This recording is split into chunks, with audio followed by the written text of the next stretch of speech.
Right, today let's delve into the upcoming health features we could see with the Apple Watch, namely blood glucose monitoring and treating sickle cell disease symptoms.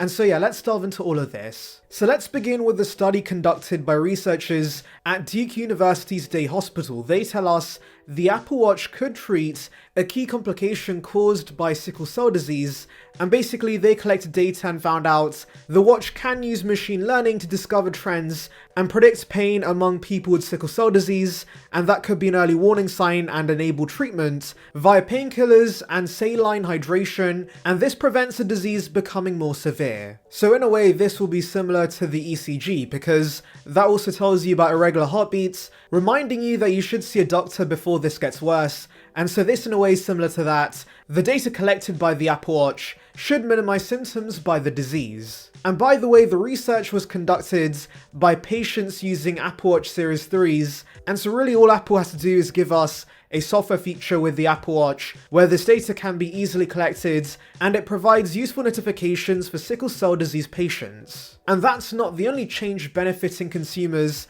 According to Colin Leah, a research scientist at Apple, they tell us changes to speech recognition algorithms in the Apple Watch could help alleviate problems for people with a stutter, so this could significantly reduce word error rates by 80%. So yeah, for those who rely on speaking to the watch to access most of the features and have a stutter, this could be a game-changer feature. So yes, I'm glad Apple has these life-changing features with the Apple Watch, because yes, it does make a big difference to many people's lives. And this by far is the biggest selling point of the Apple Watch. It has health and accessibility features that are way better than other smartwatches, and so I'm glad Apple's doubling down on this. And by the way, would like to remind you guys, like this video and subscribe for more content like this, it would be appreciated. Now, one big health feature many have wanted for years is blood glucose monitoring, because for those with diabetes, this could be a game-changing feature. So yes, Apple's been actively working on this, but unfortunately Gurman still believes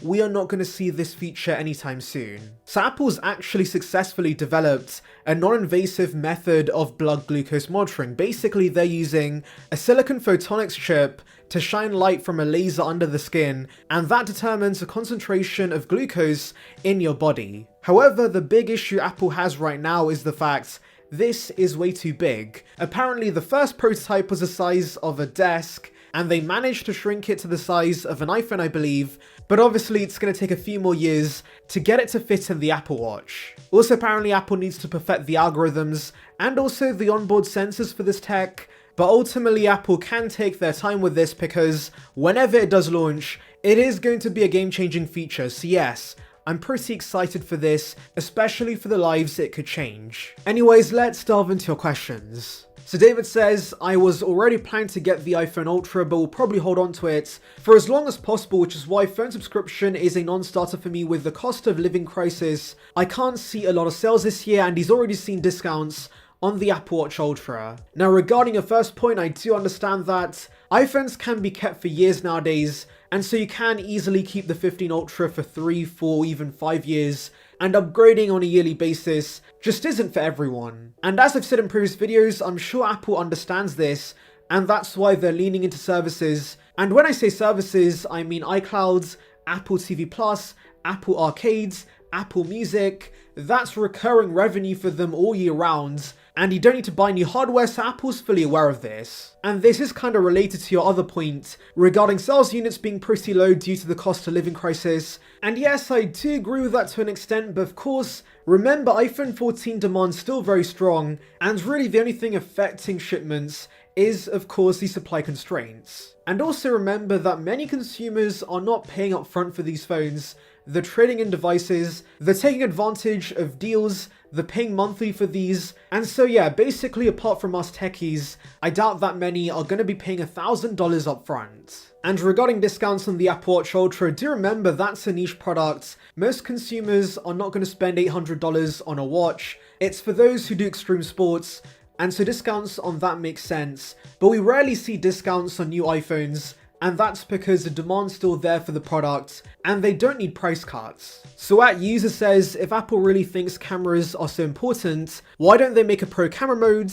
Users can switch from the default camera app to, of course, a pro mode. And yeah, honestly, I'm not sure myself. I think it's time we see a pro mode for the iPhone, because when they're touting features like ProRes and ProRAW, having a basic camera app alongside it is not that great. And I know there are third-party apps that, of course, Apple themselves have promoted, but having this built in natively would be nice. So at Aquino X Paradise says, I think the portless iPhone will come till there is an airdropping feature but without compression. And yes, I would agree with that statement. I think Apple's ultimate goal is to give us a completely portless device, but right now the tech is not ready yet. And so the second Apple can transfer content via MagSafe, or maybe even AirDrop, I can see them going portless. So Promo says having one large camera on the back would be worse than 4 because it would stick out so much while taking up the whole width of the device. Absolute nightmare, let's stick to 3 for now. So I do understand what you're saying, but to be honest, if one large main sensor on the iPhone looks anything like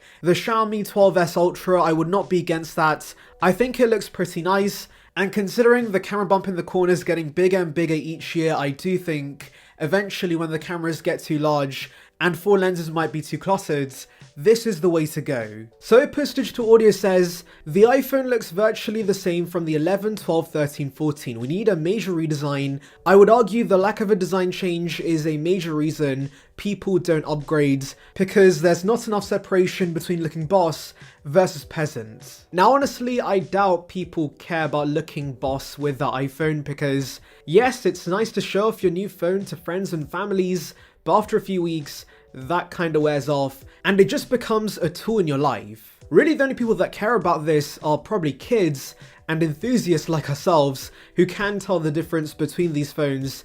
And hey, let's say that people do care about this. I would argue there have been enough changes between the 11 and 14. For example, flat sides, that was a big change. You also had the smaller notch with the 13 and the island with the 14, which of course was a big change on the front. And let's be honest guys, more people see the front of their devices than the back of the device. Also, new colors help you stand out. And so I don't think a major overhaul for the iPhone design is going to encourage many consumers to upgrade. Because ultimately, the main reason people aren't upgrading as often is because the iPhone has matured as a product. You can now easily keep your iPhone for 3 to 4 years.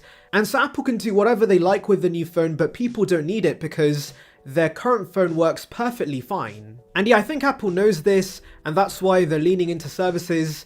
And really all Apple cares about is that you stay on iOS and you do upgrade whenever you need, every 3 to 4 years. Anyways, that's about it for the updates regarding the health features on the Apple Watch. But tell me in the comments guys, what's your thoughts regarding this report? Anyways, thank you for watching guys. Make sure to like and subscribe for the latest Apple news and rumors. And on that note, I'll see you guys in the next one.